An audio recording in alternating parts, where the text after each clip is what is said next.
This is an ad hoc committee that we've called, and I want to lay down some ground rules. Number one, this is not an official committee hearing.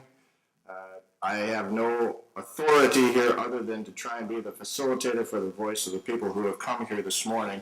Allow witnesses to come forward, and our goal this morning is to talk about some of the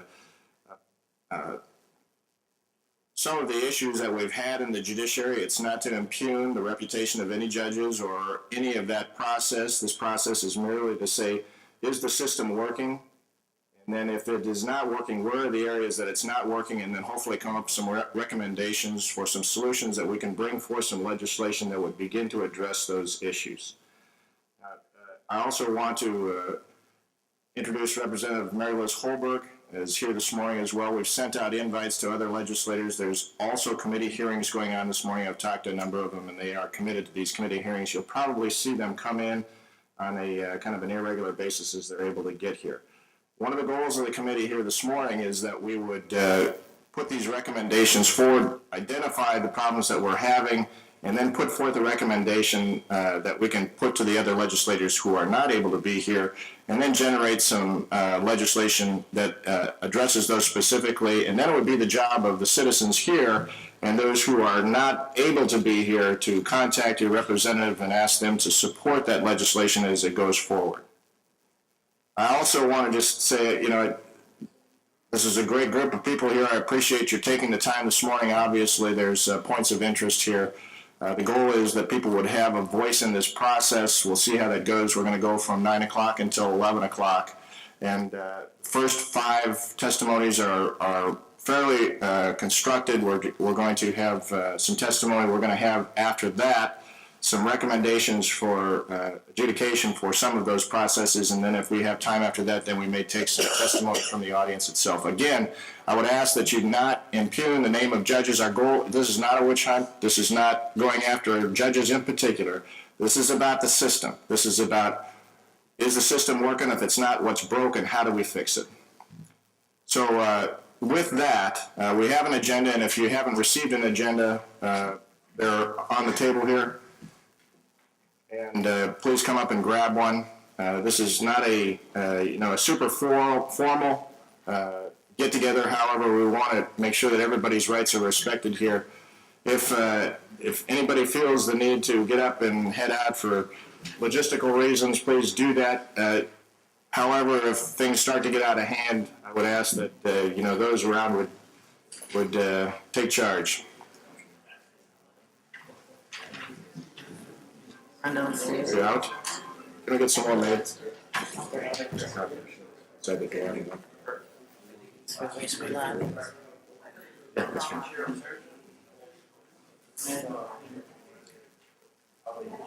Andy, yeah. Hey, Andy, could you make a couple more copies of these? Andy, you want a clean one? We're having some more copies made here. I think that there's probably, sorry for the mix-up on the room number here. We wanted a room that would facilitate a large number of people, and the other rooms at the State Office building were booked up this morning, so we weren't able to use those. But this is okay. This room will work fine. So having said all that, I'm going to ask, we'll just proceed here.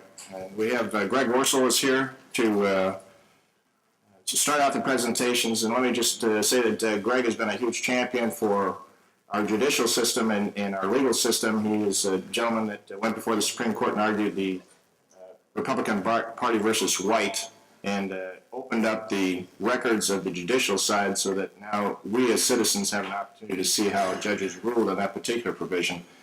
And Greg, if you wouldn't mind, just give your name for the record and proceed.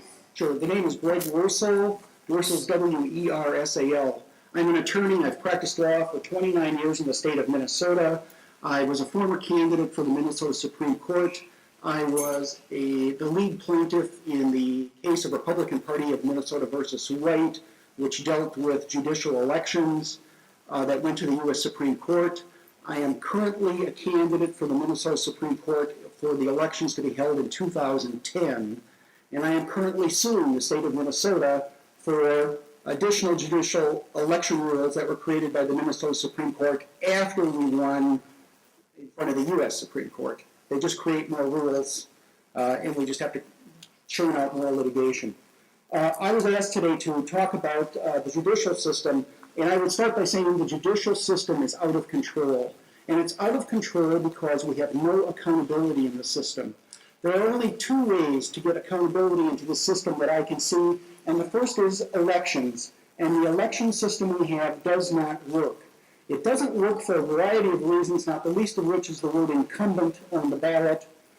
And I want to give you an example of how bad that is. In 50 years, not one incumbent has lost an election to the Minnesota Supreme Court. And since its inception, since the court was created, the Minnesota Court of Appeals, not one incumbent has lost a seat in a contested election. So we have elections that occur again and again, the incumbents always win, and the system simply doesn't work. The Board on Judicial Standards is also a joke as far as I'm concerned. It is ineffective, its processes are secret. As someone who's actually submitted complaints, I can tell you how ineffectual you feel when the entire response you get back from the Board on Judicial Standards is, we've taken care of it. And you never know what's happened, if anything has happened. Most attorneys I know will not file a complaint with the Board on Judicial Standards against the judge because they're afraid of retaliation by the judges, and that is a real problem. And the board is also populated by many attorneys, and that's one of the reasons the board doesn't function, because those attorneys also feel that they are under the judge's thumb.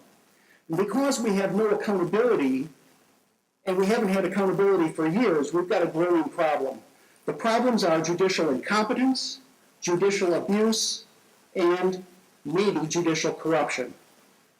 I want to talk briefly about judicial incompetence. Almost all the judges in Minnesota, it's well over 90%, are appointed by the governor. And frankly, the governor appoints his friends. And frankly, many of those friends are not intellectual giants.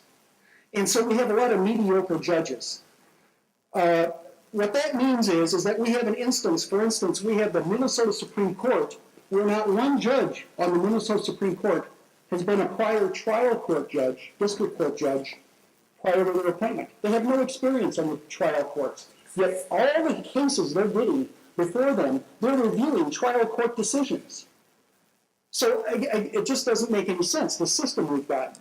90% of the caseload in front of district court judges are criminal law and family law cases.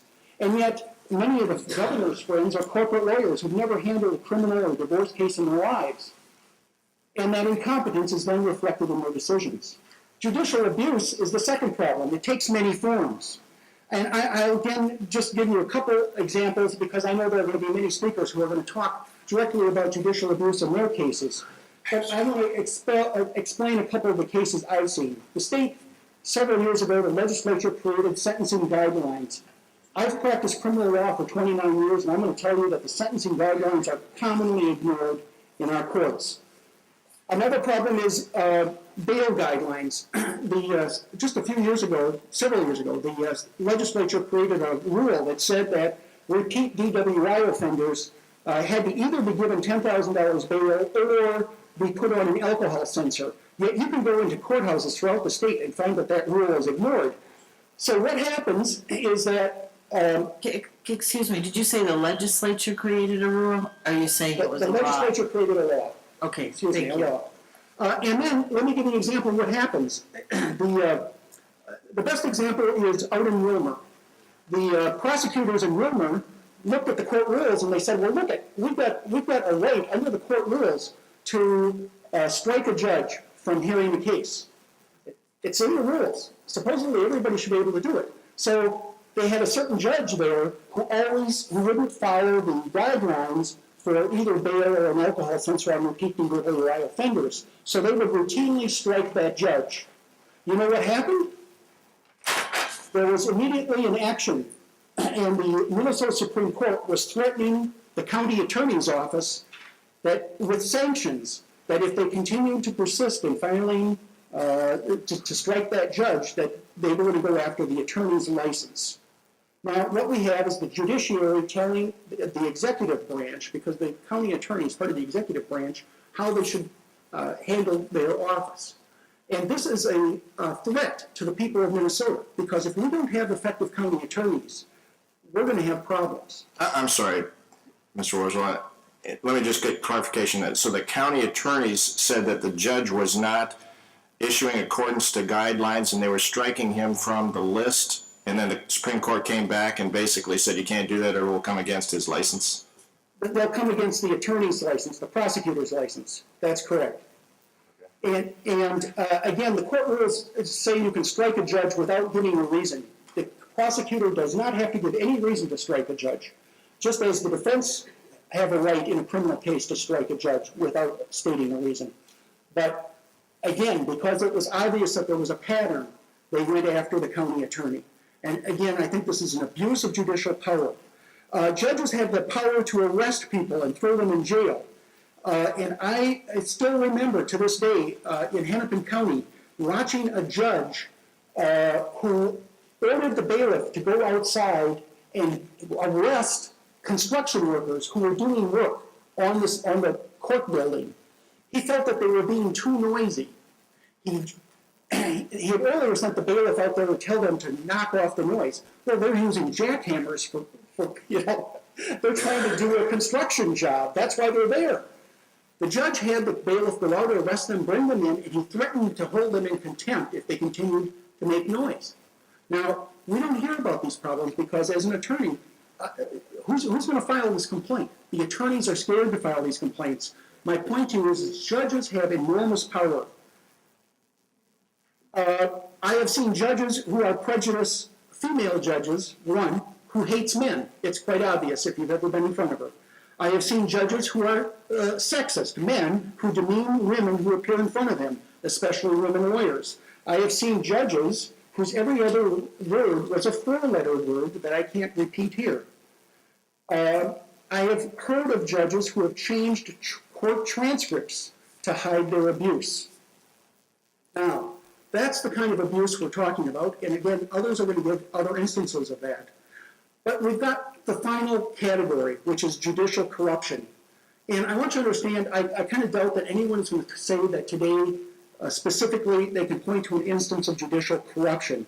But I want to give an example that happened to me several years ago. I have discovered that Justice Page on the Minnesota Supreme Court had a charity that he ran, and in addition to being a judge on our state Supreme Court. The charity provides scholarship to students. I'm not going to say that the charity isn't useful, isn't beneficial to the people of Minnesota. But what I will say is, before he became a judge, that charity existed, and almost no money flowed into that charity. And after he became a judge on our state Supreme Court, thousands and thousands and thousands and thousands of dollars was flowing into that charity. And if you looked at who the contributors were, because they have to file documents with the state, you find out that many of those contributors were attorneys and law firms that were then appearing in front of our state Supreme Court. Justice Page was not recusing himself in those cases. I filed a complaint with the Board on Judicial Standards, but to the best of my knowledge, nothing happened. The charity still exists and the money is still flowing.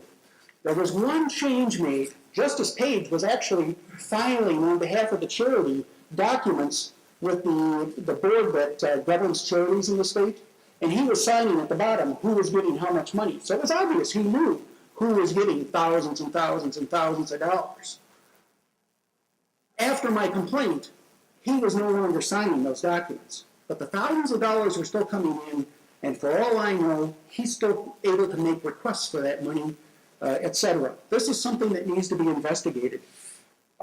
There's also a problem that has been talked about somewhat. I think Dale Nathan, who's going to address the committee later, is that the Code on Judicial Conduct allows gifts of up to $150 to be given to a judge, and that the Code of Judicial Conduct doesn't see this as a problem. But what you're going to see is that a lot of the people giving those gifts are lawyers who are appearing in front of the judges. And to the best of my knowledge, no gift can be given to a member of the legislature. I don't know how we can allow this to continue. There's going to be a variety of solutions I think that are going to be discussed today, including redesigning the board on judicial standards, redesigning, taking a good hard look at how to make elections work, whether the word incumbent should be on the ballot. But one of the things that I'm not sure is going to be addressed that I would like to just to mention is that right now attorneys are scared to death because of their licenses are controlled by the judges. And if you want to have a system that works where the attorneys can actually come in and give you examples of what's going on and not be afraid, we need to change that licensing. We need to have attorneys licensed by some other branch of government, whether it's the Department of Commerce, the Department of Labor and Industry. It has to be something other than the courts. Thank you very much for your time. Thank you, Mr. Worslow. I appreciate your testimony. Next, we have Joe Clark. Thank you. Yep. Good morning. Thank you, Ms. Clark. Would you just give your name and proceed, if you would? My name is Jill Clark. I'm an attorney licensed to practice in Minnesota, at least as of today I am. We'll wait and see if I still am after this hearing. I am an attorney with approximately 20 years of experience. I have litigated in many venues. I do civil cases in federal court. In about the year 2000, I began doing a lot of pro bono work, vigorously defending people of color in state criminal court.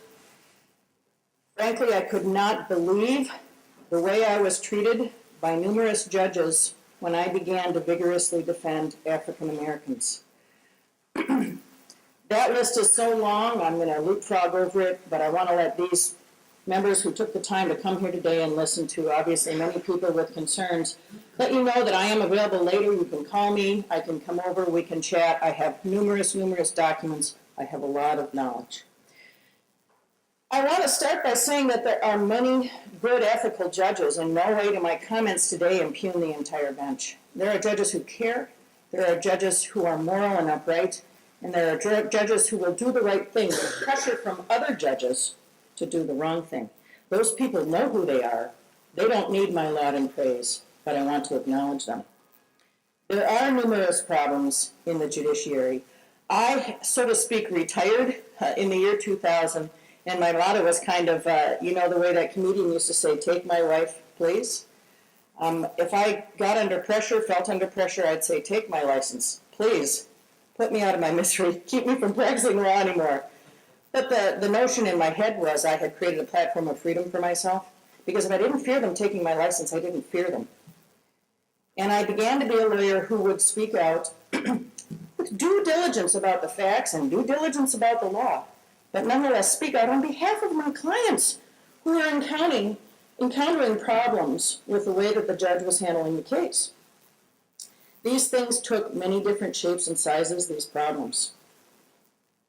Ex parte communications, flagrant bias in favor of one party or against another, documents removed from an official court file without evidence tending towards the judge being the one who made that decision. The documents would have helped my client, but more importantly, they would have gotten the judge in a lot of trouble. I have had cases where, with all due respect to everyone involved in the system, we proved that a district court transcript, state court transcript was inaccurate. And it wasn't just any old inaccuracy. When I began vigorously defending people of color in state criminal court, I came flat up against a system that allows police to criminally charge their victims of assault, victims of police misconduct in state criminal court. And it is my belief, with the protection of the First Amendment, that there are judges that help them do it. Not all of these judges, but judges that let police misuse the state criminal justice system to protect police from civil or criminal liability. This is extremely severe. Right now, I represent a woman who went to the hospital to report that she was raped by two on-duty, uniformed Minneapolis police officers. The Minneapolis Police Department, in its infinite wisdom, issued a press release saying that she'd made a false statement, and guess who's being criminally charged? The woman who was raped. And I've seen the evidence in the case, and the evidence suggests highly not only was she raped, but that there's some kind of cover-up involved. Those kinds of things could not continue but for the help of certain state court judges. Some of it is probably fear. Some of it is probably fear that this groupthink, this culture, cannot be changed. What if I step out? There are probably judges who live in fear of stepping out and speaking the truth, but nonetheless, these things go on. So getting back to this transcript, there was a transcript in which my young African-American client was saying something like, and I'm not quoting it exactly, but something like, everything in the police report is true. I don't have a lot of young African-American 24-year-old clients who would say any such thing in court, either using that language or agree that the police report is true. In this case, this individual had a record of making complaints of police misconduct and speaking out against the police. We asked for an audio tape of that hearing to check the accuracy of the transcript, and we were shut down. We asked repeatedly, and we were shut down. We were told different stories. When we asked the court administrator, we were told, well, it belongs to the court reporter. Well, what public record belongs to a private individual? Then we found an order signed by the chief judge without any process, essentially legislating that all audio in Hennepin County is the property of the chief judge. Again, that's not even a constitutional officer. One judge who's elected to a single seat in Hennepin County cannot hold and own and control public property. We did not get audience. We did not get assistance at the district court. So we had no choice but to file an action in federal court.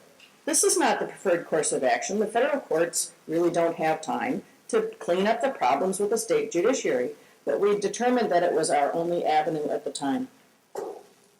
We ended up having to sue 2 court reporters and the district court administrator and the chief judge, but with the assistance of the Attorney General's office, we did finally hear that audio tape. And in fact, our hunch was correct. That young black man never said the police reports are true. But if that transcript had stood as it was, and he tried to sue the police in federal court, it would have protected them from civil liability. I am not here today saying that that court reporter is responsible. I think court reporters get leaned on just like judges lean on judges and lean on lawyers. But someone has to stop the madness. Someone has to be able to stand up and speak out. This body should be particularly concerned when judges are essentially breaking the tripartite, stepping out of their role as judicial officers and legislating. And you might want to look into whether or not Hennepin County judges are meeting in secret and passing laws that govern in Hennepin County. And the last time I checked, Hennepin County had not seceded from the Union. I have a lot of documentation on that point. Now, one of the things that I have done is to work within the system, to send the smoke signals up to the appellate courts, to put things in affidavit, to trap documents, get them in the record so that they can go to the Court of Appeals, so that they can do the right thing, and so that they can go to the Supreme Court of Minnesota so they can do the right thing. It is my studied opinion that that was one of the reasons that certain Hennepin County judges, judges wanted to shut me down. I did make a complaint to the Judicial Standards Board about the Chief Judge of Hennepin County. In my opinion, they did pretty much nothing. They're very secretive about what they do, which is, I think, a problem. It seems the complainant should be told at least what's happening to the complaint, even if it's just public relations, but don't just shut the doors and leave us out of the process totally. But at any rate, it appeared that not much had been done. I had said at the bottom of my complaint, I had numerous documents in my office. Please contact me for more information. No one contacted me. But here's what I determined later happened. My complaint letter was faxed by the Judicial Standards Board office to the judge herself, who turned around to use it to make a lawyer's board complaint against me. She made 20, depending on how you count, 27 or 28 complaints against me in this same missive, clearly an attempt to take my license. Now, there's a nifty thing that state appellate law has done to lawyers in this state with regard to the First Amendment. they've decided that even if the lawyer has proof that their claim of judicial misconduct was true, such as a deposition of an eyewitness or ear witness, that the Supreme Court can make a, quote, objective determination that it's not true, and the lawyer's license can be taken. Lawyers need help from the legislature to be able to speak the truth. I will not sit here and say lawyers should lie. I abhor that. They should not be reckless, but they should be able to speak to the tribunal about the tribunal. I am one of the only lawyers I know of who is willing to take on these issues, and because of that, I have attracted a clientele specifically coming to me, telling me they're having a problem with a judge. There's only one of me. I can't handle all these cases. I don't have time to stick around for the solutions part. I have a lot of ideas. Certainly, I know that there are folks here today who have a lot of ideas for solutions. But it seems that perhaps before the solutions are considered, that there should be a fact-finding committee that can actually pore over some of these documents and look at some of these documented problems. And, in particular, start to discover whether or not, in fact, there are members of the bench who are afraid to speak out for fear of retaliation from other members of the bench. Those are the people who really know what's going on and have the inside track. And it seems to me that you might find some retired judges willing to speak out about it. Now, here's one of the interesting things, because retired judges rely a lot on a retired commission from the Supreme Court to be able to work part-time in the courts. And in fact, it has been told to me, and I do not know its accuracy, but I do not doubt its accuracy, that in fact, the retired judges are told, if you don't agree to retire early so that the governor can appoint, you don't get any work as a retired judge. I think that all we can do today is talk about the tip of the iceberg. I have seen judges stand up inside the system and be unwilling to bend their own morals and ethics. And those are wonderful people, and they should be very proud. But I think that at times they get pressured. There are some positive changes. December 18, 2008, the Minnesota Supreme Court issued amended judicial standards rules. I've read them. They've been listening. They really have been listening. But we live in a system as lawyers where it is a rare opportunity to speak, so to speak, to the Supreme Court. We can't just call them up and say, hey, here's the problem. We can only speak to them through the cases that we know of. There have been some task forces of the Minnesota Supreme Court, and there have been, I think, some attempts to make the Judicial Standards Board process better. You've seen some of these public admonitions of some judges. So things are changing, and I want to acknowledge the Supreme Court for that, and I want to acknowledge the Minnesota Court of Appeals. I also want to say that the current Chief Judge of Hennepin County appears very fair and very willing to tackle these issues. The time is now. This is the time for judicial reform, and it's not just happening here, it's happening all across the country. But in order to dig our teeth in and figure out what the solutions are, it seems that we need members like yourselves of the legislature to get interested in this and to do some fact-finding and be open to solutions. Awesome. Thank you, Ms. Clark. I appreciate your testimony here, and the issues that you brought out. You have to leave shortly. Is that what I understand? Well, I can stay if you want me to stay. I just wasn't on this panel for the solutions part and have plenty of work to do. So, but I will stay if you would like me to. Well, and I wondered if we could just take a moment to have the other legislators introduce themselves here, and then perhaps if there's some questions from the legislators, we could make that available. If those don't make, speak loud. Okay, I'll speak loud. Hi, I'm sorry I was late. I had a bill up in another committee. I'm Representative Steve Simon. I represent St. Louis Park and Hopkins. Thanks a lot for coming and sharing your ideas and stories. Hi, I'm Representative Steve Droskowski. I'm from southeastern Minnesota, Wabasha, Goodhue, and Winona counties. Thank you for coming as well. I'm Representative Dean Erdahl, and I have a committee hearing, a bill hearing yet, so hopefully for a long time, but appreciate the opportunity to listen to those that I hear.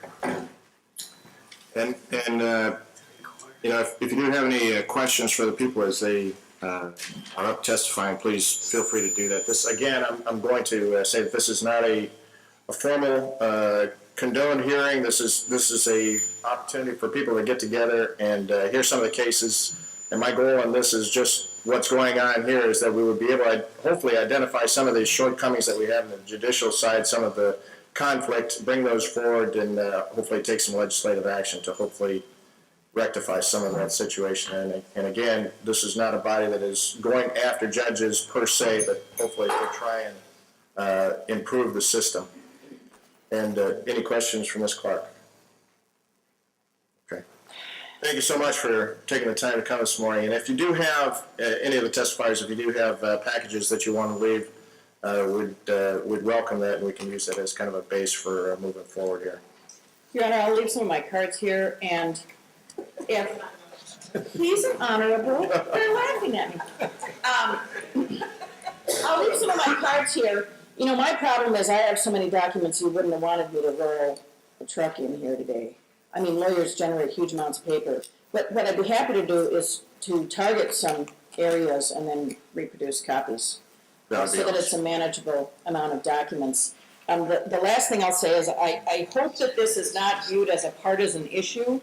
It seems to me very much not a partisan issue, that it should cross the aisle. Thank you, Ms. Clark. And I would reaffirm that statement. This is not about partisanship, Democrat or Republican. This is about good government. This is about, in my particular interest in this issue, is there's always room for improvement, and my immediate concerns are that we have a responsibility under Article 6, Section 9 of the Constitution that the legislature has the authority for oversight for misconduct and issues dealing with the judicial branch. And my concerns would be that the legislature has somewhat abdicated that responsibility, and that's what we're here to talk a little bit about today. At this point, we've got Sergeant Westfall. If you'd please introduce yourself and go ahead with your testimony, Sergeant. I'm Christopher Westfall. I was active duty Air Force for 12 years, and now I'm in the Air Force Reserve because I lost my active duty job due to judicial misconduct. The letter I'm about to read you was dated November 2nd, 2004, addressed to the court and submitted as evidence. Please be advised, Tech Sergeant Westfall is not authorized to obtain outside employment due to mission requirements and the squadron being below authorized manning levels. Tech Sergeant Westfall submitted a request to be allowed to maintain a second job. His request is denied, and I have been asked to provide this letter to the court as documentation as such, signed by my commander. In 2005, the trial court said that husband testified that he was prevented by a lawful military order from working a second job. The district court found the husband failed to provide any evidence that the Air Force was preventing him from working a second job and imputed income to the husband. I don't know how to be much more clear than that. Sergeant Westfall, could you give a little background on the instances? Was there a judgment that was set against you in terms of the earnings that you were getting on a monthly basis that precipitated some of this process? I've never in my life earned what they imputed. I'd be driving a nicer car, living in a nicer home. The court found that I could earn $6,280 per month. At the time of that judgment, my W-2 shows I earned a total of $33,632 that year. That's with the second job. So my child support was set at $45,265 a year on an income of $33,632 a year. With a second job? Yeah. And you just said in your testimony that your commanding officer said you could not maintain that second job, is that correct? Correct, and I'll provide you a copy of that letter. Okay. It's right here. The judge saw it, I saw it. Well, anyway, the Court of Appeals decided that this judge abused her discretion and overturned that. Prior to that happening, the final bill I got from the child support worker before the appellate court verdict had me $104,000 in arrearages, which caused the revocation of my security clearance, which caused the termination of my employment. I don't know how many times I testified, sent letters. I don't know how to make it more plain. I'm in the military. Anybody can go on the internet and look up what an E6 makes with 12 years of service. Google it. So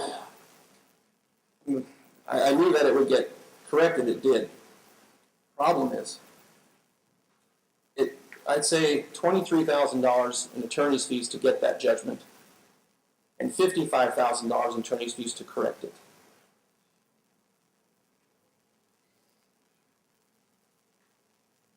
It's mind-numbing. I don't know how it happened. I don't know why it was allowed to happen. I talked to the county, I talked to the state, I talked to anyone I could. They all just kept telling me, we don't get involved. Thanks for serving your country. And it kind of dawned on me, on top of all that, when I was reading the divorce decree, the judge also found, after I was $104,000 in arrears, that I should pay my ex-wife's attorney's fees of $23,912. Okay? But thank goodness the Court of Appeals said, we find no basis in the record for concluding the husband had the ability to pay wife's attorney's fees, and denied it. But you got to understand, the appellate court read the same exact file the judge read when she made that a finding. So you have a district court referee, I won't call her a judge because she wasn't, who said, here's a guy who makes $33,000 a year, serving his country. I think you should pay $45,000 in child support. That doesn't even come close to factoring that I have to pay rent. I have to buy food. I have to have a car. I have to have a certain standard of living. Could I ask a question here at Yes, this sir. point? Just when you say that the judge ruled that you had to pay $45,000 in child support, he's saying that you had to pay your child support based on making $45,000. Is that correct? No, sir. The judge found, or the referee found, that I was capable of earning $6,280 per month in 2004. So in 2004, my W-2 quite clearly states $33,632.40. But if you add up, it says right here, the court found the husband is capable of earning $6,280 per month in order for him to pay the wife a total of $3,772 per month. If you times that by 12, it's $45,000. That exceeds my income by 12. And I went to the county, I went to the state, I tried calling the governor, I did everything in my power, and nothing mattered. It was, well, it's not our problem. File an appeal. Okay? So with the negative $12,000 I have left, how am I supposed to do that? As noble as some attorneys are, they don't typically want to work for free. It's upsetting. It bankrupted not only me, it bankrupted my ex-wife. We have 4 children together. That this money that got spent to get this result could have paid for their education, a better standard of living. It didn't. That money's gone. And I spoke to my ex-wife recently, and she stated she owes her attorney over $70,000. And I owe mine close to that. So between the two of us, just in legal fees, we have over $140,000 in debt. She works as an accountant, and I work in the United States Air Force. It's unheard of. And Sergeant, if I could, just as the determination was made and the case went forward, the district court judge reviewed the case that the referee had made the determination on. Is that correct? Correct. Can you give us a time frame on the amount of time it took from the time that the decision was made at the referee's site till it went through the district court, at the time it went through the appellate process, and did this go before the Board of Judicial Standards as well? Yes, the Board of Judicial Standards found that the referee did nothing wrong. I pointed out to them that she was making donations to my ex-wife's attorney's firm found it right on the internet. And they said that's okay. So, Excuse me, Sergeant, when you say contributions or donations, tell us more about that. there's my ex-wife's first attorney, Jennifer Marachek, works for I can't remember if it's a Southern Association, it's I can't remember the exact name of it, but it's Smurls. Smurls. And if you go on the Smurls website and look at their contribution, their donations, they list them by year, you'll find referee Mary Ellen McGinnis's name as a donor. I thought that was kind of interesting, because she did donate to Mark Olson's attorneys. I don't know what that means. I just know that particular attorney got this initial judgment. It's kind of an interesting coincidence. So I simply know this, that if I made $6,280 per month ever in my life, that would be reflected in the audit the county does. When they went to the appellate court, the county was ordered to do an audit of all my tax. They went to the IRS, they had to pull all these records. Not even close. Not even close. The most I ever made was $4,400 a month. And sorry, could I go back to the timeline that we're talking about here between the decision by the referee to the district court to the Board on Judicial Standards and then to the appellate court? The initial order that ordered that amount was in 2004. The divorce decree was signed December 31st, 2005, and the appellate court decision came out April 15th of 2008.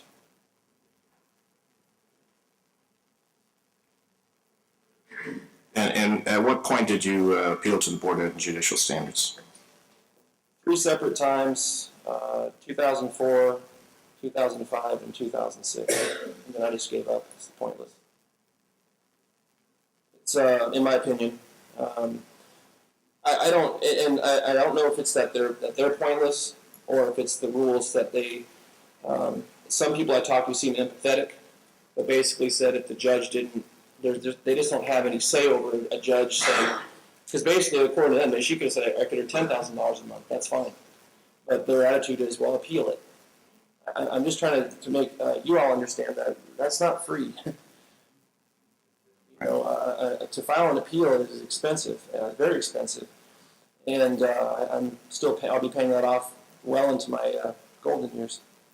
So the fact of the matter is, it shouldn't have happened, and the simple fact is, like anyone else who's ever been through a divorce, you have to submit your pay stubs to the court.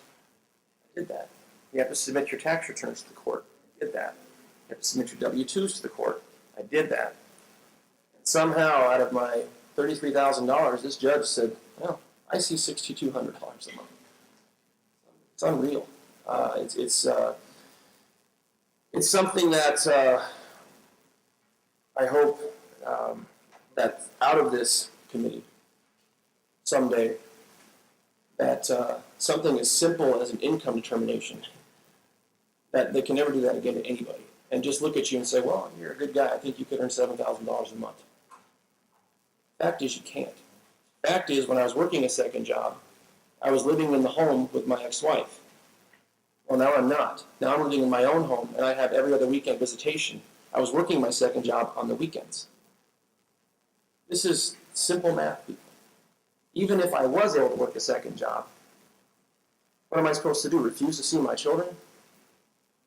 So I can satisfy a judge's, I don't know what her agenda was. I, to this day, don't want to know. But what separates me from her, I'll tell you this right now, is I would die for that woman tomorrow if asked to. And doesn't make me very happy. That's the oath I took. And for my trouble, I was treated subhuman. Absolutely subhuman. Yeah, go ahead. Sergeant, can you tell us a little bit where you are now? If your child support payments are in line with your income, and then I'm also curious, and this will show my ignorance of what I know for sure, they tell us in the legislature never to ask a question unless you already know the answer. I don't know the answer to this one, but I'm guessing that as a result of the loss of your security clearance, you had a loss of income as well. I'm assuming that somebody with a security income has the ability to make more money in the service. And so were you able to calculate your loss of income as a result of the loss of security?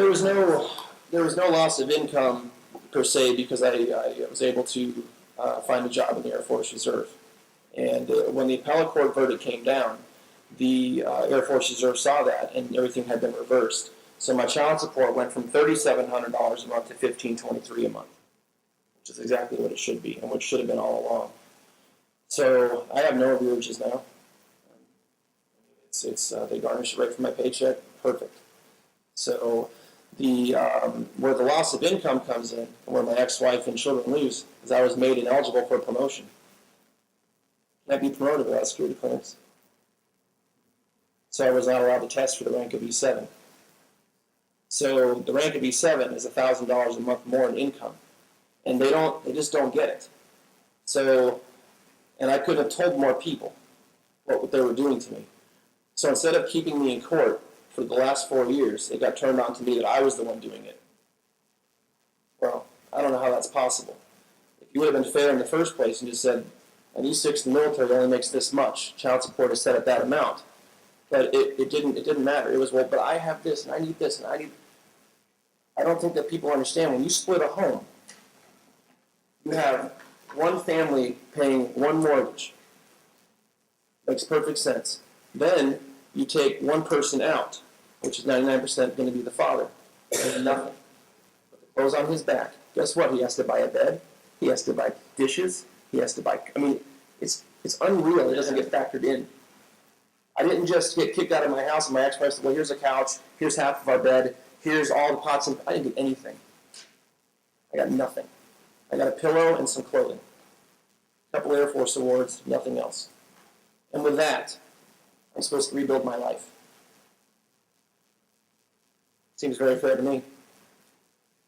If I might, are you now able to take this test and move towards having an E7 clearance? Or, Yes. I mean, Now, that's all been... it seems to me that you've been damaged quite a lot as a result. Financially, mortally, it's unbelievable.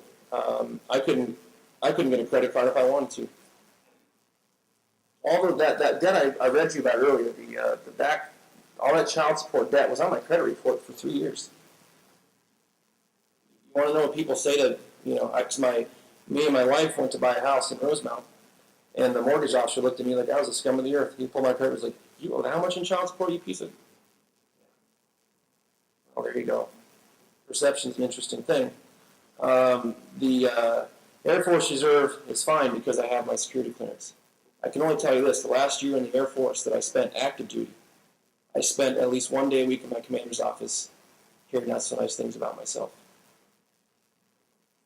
If I might, I'm still not clear, for a period of time, because of this whole mess, you said you were unable to, that you lost your security clearance. I'm assuming there was a loss of income as a result of that. There wasn't. There wasn't. What happened was they said, you lost your security clearance, you have 8 months to find another job or get out of the Air Force. Okay. In that meantime, the appellate court verdict came out, fixed everything, but it was too late. The Air Force isn't going to let me stay in now because they already had filled my billet.